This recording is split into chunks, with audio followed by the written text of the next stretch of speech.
Now, if you've ever complained about your nose, or you hate your chin or the shape of your eyes, maybe you have crooked teeth, so many things, it all comes down to this one S-tier facial bone. Of course, it's...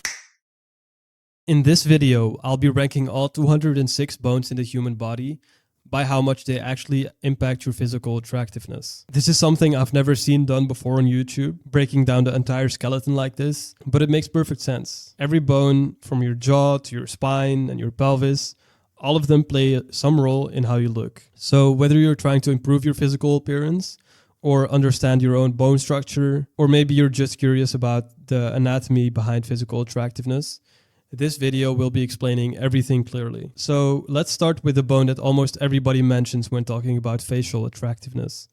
Of course, it's the lower jaw, also known as the mandible. Everyone's heard it 1,000 times. Stuff like, oh, he has such a sharp jawline, or his jaw looks very masculine.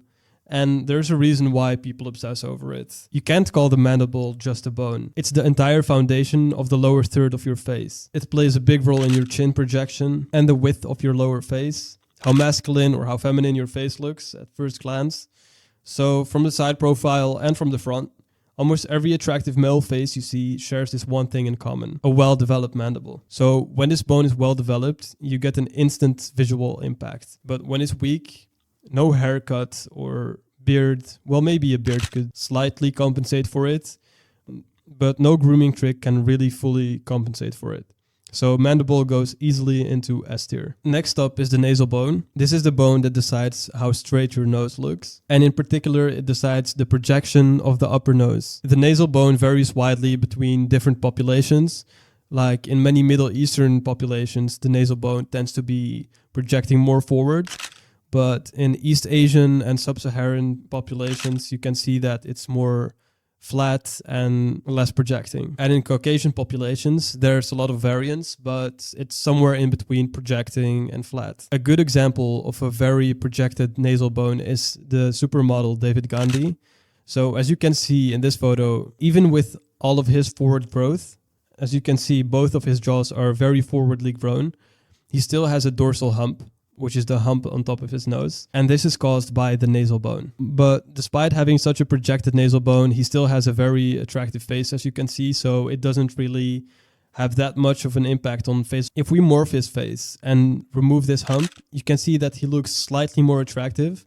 But with the projected nasal bone, he's still very attractive. So the nasal bone is not a make it or break it like the mandible, which is why it's gonna be into B tier. It's a nice bonus to have a good nasal bone. Next, we have the leg bones. The leg typically consists out of 3 bones, the femur, the tibia, and the fibula. The femur in the upper leg and the tibia and fibula in the lower leg. So if these bones are naturally long, of course, you're gonna be taller, which also has an impact on physical attractiveness. Height has been shown in so many studies to influence perceived dominance, mate value, and confidence assumptions, and overall social reception.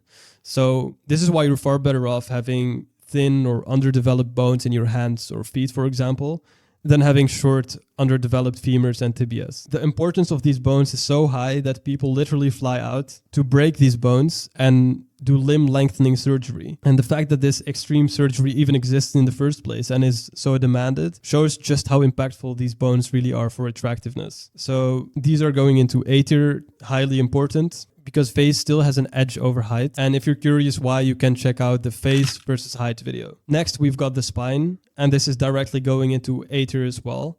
And maybe even higher than legs, because the spine is important for the exact same reason why legs are important, because they also influence your height. But the reason that spine is going to go slightly higher than legs is because the spine also affects your height while you're sitting, and your legs only affect your height when you're standing. So both of these are very important for your height. Next up, the hands and feet are grouped up together. And the reason for this is because the adult human hand exists out of 27 bones, and an adult human foot exists out of 26 bones. It would make no sense to rank each one individually, so these are grouped up, hands and feet, and these are going into S tier. So what makes hands and feet attractive? Well, specifically for the hands. If you hear a girl say something like, oh, he has very attractive hands, then it typically means that, number one, the man already has a very attractive face. And number two, the hands are nicely groomed, the nails are cut, and the skin is clean, etc. As some of you might know, Sean O'Pry, the world's highest paid model, literally has a fake finger. So that tells you about how much importance the hands and feet have when it comes to overall attractiveness. My fingers, I cut that one off. That's a fake finger. Dang. Yeah. Can it do like the thing with your hands? Oh yeah. So that doesn't work. It just stays there. It's my fake finger. But look at this. They put it so it looks like I'm holding. These are going into C-tier only grooming. The next one often causes a lot of confusion, which are the orbital bones. You see very often that people are obsessing over beautiful eyes and then start referring to an eye color like blue eyes or green eyes, as if the color alone makes an attractive eye area. But if you actually look at real examples of what people call beautiful eyes, this is not true at all. So here are a few photos on screen of light eyes with a weak eye area and dark eyes with an amazing eye area. So what actually makes eyes attractive is the orbital bones, not the eyeball itself. Deep set eyes with a strong orbital rim create shadow, depth, and a more mysterious look on people, which is often called beautiful. Meanwhile, shallow orbital rims make the eyes look rounder, more bulging, and more exposed, which is less masculine and less attractive overall. A good example is Jeremy Meeks. He has terrible eyebrows. They're almost shaved off. But still, people find him extremely good looking. Why? Because he has very robust orbital bones. And I can already hear the comments of people mentioning his eye color. But as shown earlier, here's an example of the same eye color with a weak eye area. So that's the importance of the orbital bones, which are going into S tier. Next up are the clavicles. This one is a bit controversial because online people put a lot of value on the clavicles. But to be honest, in our modern society, we're almost always wearing clothes. And you can also wear clothes that boost your shoulder width, which is what clavicles are important for. So it goes into B tier. It's a nice bonus to have wide clavicles, giving you broader shoulders. But it really doesn't matter that much for overall attractiveness in our modern society. Now here we have the rib cage. The rib cage is another underrated bone structure when it comes to overall attractiveness. A larger rib cage will give you a broader upper body and better chest projection. So this is the reason why some men look big even when they're not muscular. The rib cage gives them the natural structure to look big without even lifting weights. Though this is only when it's paired with even wider clavicles to keep your shoulder width wider than your upper midsection. So as you can see on this photo of Brian Johnson, he does have a wide rib cage, but his clavicles aren't wide enough to give him a natural V-taper, like this guy next to him. So the rib cage won't really make or break your attractiveness the way that facial bones do, but it definitely does add a bit to the attractiveness of your upper body, which is why it goes into B tier. Now, next up is a bone that almost nobody ever talks about, which is the entire skull, like the skull in its entirety, and more specifically, the ratio between the face and the cranium. Your skull can basically be divided into two regions: the splantocranium, which is the facial skeleton, everything you see in the face, and the neurocranium, which is the dome that protects your brain. In an aesthetically balanced skull, these two areas should be roughly the same size, but when the facial bones are too small and underdeveloped, you get a more neotenous, more baby-like look. As you can see in this example where the ratio is off compared to the ratio where it's 1:1. So what's crazy is that this ratio is actually very important, but nobody ever mentions it. People always obsess over jawlines and cheekbones, but they ignore the literal shape of the entire skull. So a well-balanced ratio makes the entire head look more proportional and more masculine, and when it's unbalanced, it can ruin the whole face, even if you have good facial features. That's why the overall skull shape is going to be firmly into A tier. Now we've got the frontal bone and the brow ridge. A well-developed brow ridge doesn't just make you more masculine, but it creates a structural frame around your eyes as well. It pushes the upper orbital rim more forward, which we've spoken about in the orbital bones. Male skulls tend to have a more prominent supraorbital brow ridge, while female skulls have a more flat frontal bone and a smoother forehead contour. That means your brow ridge is literally one of your biological masculine markers. So a well-developed brow ridge gives you a more resting, serious face look, which people subconsciously interpret as confident, and it's the same reason why male skulls are much easier to differentiate from female skulls. The brow ridge is one of the first things that anthropologists look for.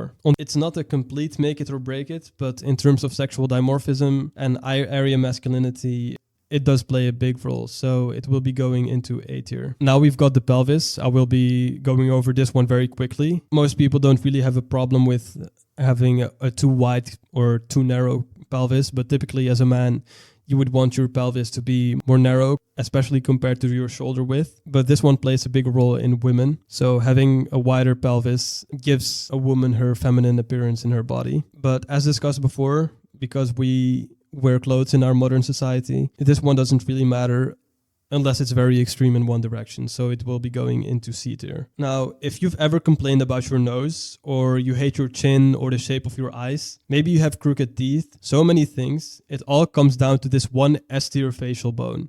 Of course, it's the maxilla. Many people think that the maxilla only determines the midface, but that's actually not true. The maxilla affects every other facial bone around it. So if your maxilla doesn't grow forward and wide enough, your cheekbones won't be prominent, your orbital rims will be weaker, your eyes will be more exposed and bulging because of the downswing from the maxilla, and it's literally impossible to have a good gonial angle and a strong mandible if the maxilla is downswung. And if the maxilla is recessed, your chin also becomes recessed, unless you have some crazy underbite, which would look even worse. And the entire face lengthens vertically. So even though the mandible controls the lower third and the maxilla controls the middle third, a poorly grown maxilla can ruin both of them. A downswung maxilla would force the mandible backward and downward, which would also destroy the jawline at the same time. And a narrow maxilla keeps the cheekbones underdeveloped, which removes that model tier hollow cheek look. Now, when you have a forwardly grown maxilla, both forward and outward, that's what provides all the structural support that the rest of the face builds on. And this is the reason why the maxilla sits at the top of the pyramid in S tier. S tier is almost not even high enough for how important this bone is. When the maxilla grows correctly, almost every other facial bone improves with it. And when it doesn't grow correctly, almost every other facial feature pays a price. If you want to know how your own bone structure ranks, the maxilla, the mandible, the cheekbones, and everything else, I can provide you with a detailed face rating and a bone structure breakdown. I'll tell you exactly which bones are carrying your face and which ones are holding you back. So if you want one, the link is in the description. Next up, we've got the zygomatic bones, or the cheekbone. Now, the cheekbones aren't just some random detail on the face, but they don't just influence how high your cheekbones look or how prominent they are, but they determine how wide your midface is, how your face casts shadows, and whether you get those natural hollow cheeks that models have. So when the cheekbones are prominent, the soft tissue of the cheek gets lifted up a bit and more outward, and this would give the illusion of the cheeks going more inward, which gives the hollow cheek look. And weak cheekbones, on the other hand, make the midface look more flat and round and baby-like. And here's the part that nobody talks about. The zygomatic bones don't work alone, but their prominence heavily depends on the maxilla. If the maxilla is narrow, the cheekbones can't project outward properly. But when both the cheekbones and the maxilla are strong, that's when you get the true model tier midface. Wide, angular, and sculpted looking. And that's why the cheekbones will also be going into S tier. Now, last but not least, or maybe I should say least, just like the leg, the arm technically consists out of 3 bones. The humerus in the upper arm and the radius and ulna in the forearm. But none of them really determine attractiveness on their own. What women typically call attractive arms has nothing to do with the bone structure.